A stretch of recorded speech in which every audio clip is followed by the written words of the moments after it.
Sir నమస్తే అండి, మీ పేరు? నమస్తే అండి, నా పేరు రవికుమార్, నన్ను వెంకయ్య అని అంటారు. మాది జీకొండూరు. నేను బీసీ సామాజిక వర్గానికి చెందినటువంటి వ్యక్తినండి. మైలవరం నియోజకవర్గం అండి. మైలవరం నియోజకవర్గం అండి. సార్ ముఖ్యంగా మరి బీసీ సామాజిక వర్గానికి చెందిన వ్యక్తికే ఈరోజు వైసీపీ తరఫున సర్నాల తిరుపతిరావు గారికి టికెట్ ఇవ్వడం జరిగింది. మరి ఆయన పరిస్థితి ఏంటి? అక్కడ అసలు ఆ మైలవరం నియోజకవర్గంలో బీసీ సామాజిక వర్గం ఎంతవరకు ఆయన సపోర్ట్ చేస్తుంటారు? అసలు తిరుపతిరావు అనే వ్యక్తి ఎవరికి తెలుసు? అసలే తిరుపతిరావు అనే వ్యక్తి ఒకనొక టైంలో వార్డు మెంబర్గా ఓడిపోయాడు.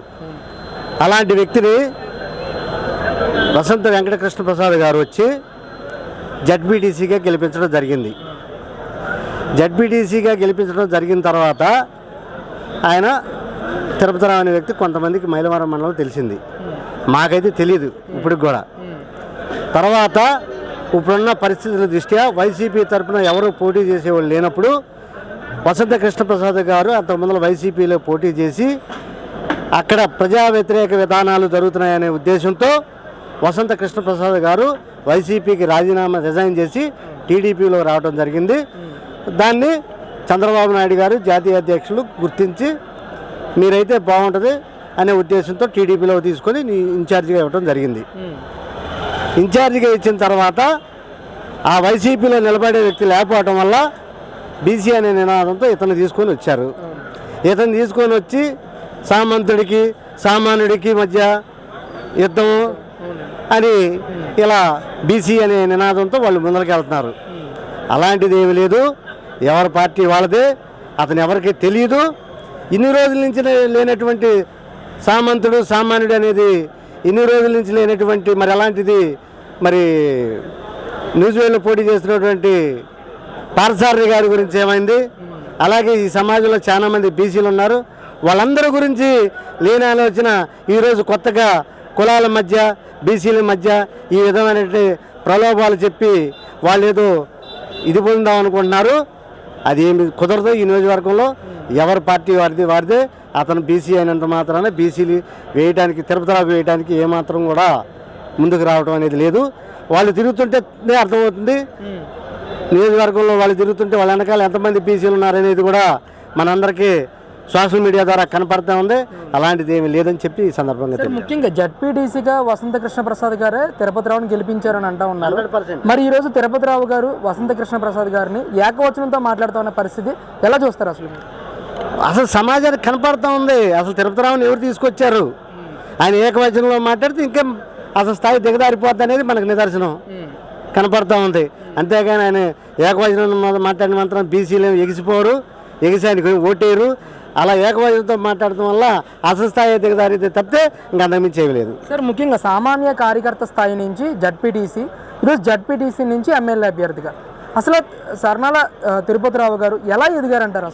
అసలు సర్నాల తిరుపతిరావు గారు పక్కన ఉన్నటువంటి వ్యక్తులు సామంతులు కొంతమంది వ్యక్తులను పెట్టి ఈ పార్టీ నడిపిస్తుంది తప్ప అతను ప్రేమతో ఈ సామంతులు ఎందుకు? అతనికి జడ్పీటీసీగా విల్లింగే ఉంటే అతని ద్వారానే నడపొచ్చుగా.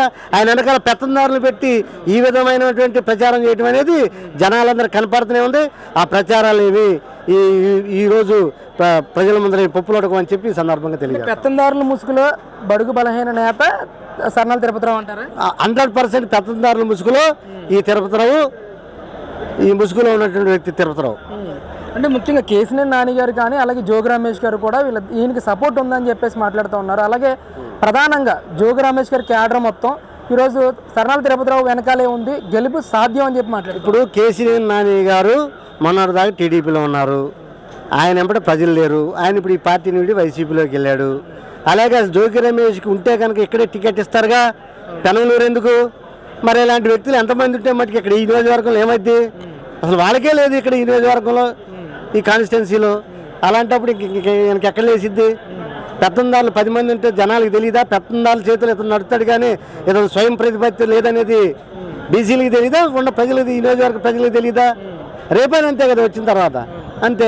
దాన్ని వ్యతిరేకించే కదా వసంత కృష్ణప్రసాద్ గారు ఈ టీడీపీలోకి వచ్చి పోటీ చేసేది.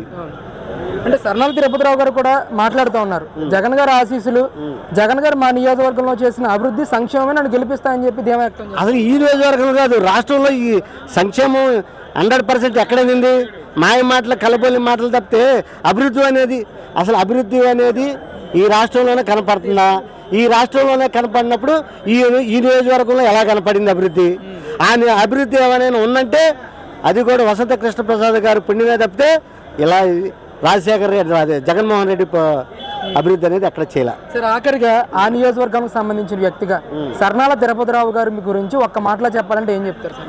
సర్నాల తిరుపతిరావు అనే వ్యక్తి ఇప్పుడు ఏదో తెర మీదకి వచ్చి కృష్ణప్రసాద్ గారు తీసుకొచ్చి జడ్పీటీసీగా తీసుకొచ్చి తెర మీద నిలబడి వాళ్ళు ఏదో ఇప్పుడు మన వసంత కృష్ణప్రసాద్ గారు ఈ నియోజకవర్గంలో నిలబెట్టి ఆయన గెలిపించాడు కాబట్టి ఆయన పోటీ తీసుకొస్తే పలానా తిరుపతిరావు అని చెప్పి మాకు ఇప్పుడు కూడా తెలియదు ఆ వ్యక్తి ముఖం కూడా. ఇప్పుడే తీసుకొచ్చి మేము బీసీ అని చెప్పి తిరిగితే జనాలు నమ్మే పరిస్థితులు లేరు ఈ జగన్మోహన్ రెడ్డి. అంతే తప్పితే వసంత కృష్ణప్రసాద్ గారు భారీ మెజార్టీతో గెలిచే పరిస్థితి కనపడతా ఉంది. జడ్పీటీసీగా కూడా చేశారు కదా గతంలో సర్నాల తిరుపతిరావు గారు. ఎలాంటి సేవలు చేశారంటారా మీరు? అసలు సేవలు ఎక్కడున్నాయి? అసలు అది జనాలకే తెలియనప్పుడు అది సేవలు ఎట్లా తెలిస్తే చెప్పండి. అసలు పట్టే లేదంటారు మైలవరం నియోజకవర్గంలో అయింది. అసలు పట్టాడు ఉంటుంది వార్డు నెంబర్కే గెలని వ్యక్తి కృష్ణప్రసాద్ గారు గెలిపిస్తే కానీ పట్టాడు చెప్పండి. అంటే